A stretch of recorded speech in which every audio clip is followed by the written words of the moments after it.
Bonjour, je suis Charles-Antoine, élève de secondaire 5 et je suis un photographe.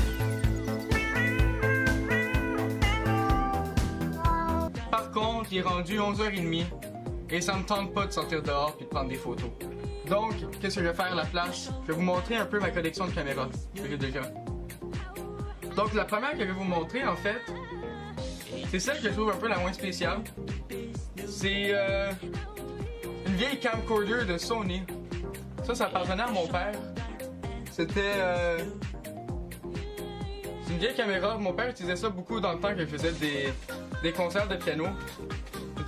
Ça apporte des bons souvenirs. Je la garde dans ma collection de caméras, pas parce que c'est nécessairement une belle caméra, une bonne caméra, une caméra rare que je peux encore utiliser, mais plutôt que ça m'amène des bons souvenirs. Donc je vais commencer avec ça. Maintenant, ça va devenir un peu plus intéressant. Deuxième caméra. Ça, c'est la Nikon FM2. Ça, c'était la caméra de ma mère, en fait. Très bonne caméra. J'ai eu la chance de faire quelques photographies avec. Vraiment bien. C'est une caméra à film. Est encore reconnue et encore beaucoup utilisée ces jours-ci, malgré le fait que ce soit une caméra à film. La qualité de la photographie là-dessus est tellement merveilleuse. C'est magnifique. La prochaine, regardez un peu le même style de caméra, c'est une autre Nikon, mais cette fois-ci, la Nikon N2020. Ça, celle-là appartenait à mon grand-père. Ça, c'est une maudite belle caméra. Elle est noire. Elle a un look un peu des nouvelles caméras d'Olympus, pour ceux qui connaissent. Ils essayent de refaire ce vieux look-là. Mais moi, je suis assez chanceux d'en avoir deux caméras de même. La FM2 et la N2020. Ils ont ce certain charme-là. Et là-dessus, la lentille, vous pouvez voir, c'est une maudite grosse lentille. C'est une lentille telephoto faite par Vivitar. Je vais le mettre à un bon endroit. Ça a été fait par Vivitar. Une autre caméra que j'ai eu la chance de photographier avec.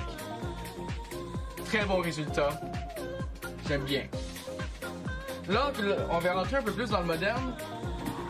Ici, c'est la Minolta de ma grand-mère, la Maxxum 350 SI. Une autre très belle caméra, très bonne caméra en fait aussi. J'ai assez chanceux ici, j'ai pas une mauvaise caméra en fait. Celle-là, j'ai pas vraiment eu la chance de prendre des photos avec, mais dans des albums de photos qu'on a à travers dans la maison, on envoie beaucoup de photos qu'on a prises avec celle-là. Et c'est une bonne qualité de photo, honnêtement. Vraiment pas pire.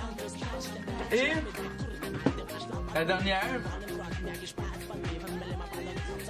la Sony Auto Handycam. Je pense que c'est la première fois que j'ai une autre cette caméra-là. Mais ça, c'est comme une espèce de mastodonte. Tu sais, t'as des straps sur les côtés pour être sûr de bien la tenir. Pas de même. C'est comme s'il était un paparazzi. C'est écœurant comment c'est cool d'utiliser cette caméra-là. Tu sais, ça relève sur des tapes. Écœurant. Celle-là, en fait, je pense même plus qu'elle est utilisable ces jours-ci. Ça filmait en peut-être 480p. Pas rien vraiment d'intéressant. C'est juste que c'est tellement une belle caméra à avoir en collection que je la garde et je la montre à tous ceux qui passent, à tous les passants. Donc c'est ça qui est ça. C'est à peu près ça ma collection. Ah, bien sûr il manque deux autres caméras. Celle-là que je suis en train d'utiliser, c'est une Canon T5i. J'ai acheté récemment, j'ai acheté l'été passé. À date, j'ai pris beaucoup de photos avec. Je n'ai rien à dire contre cette caméra. Excellente caméra. Si vous cherchez une caméra pour un débutant, vraiment, c'est la caméra à acheter. Ah, sans oublier, vraiment la caméra que j'utilise le plus, mon téléphone, Nexus 5. C'est tout. Merci beaucoup d'avoir écouté. Je suis Charles-Antoine et je suis un photographe.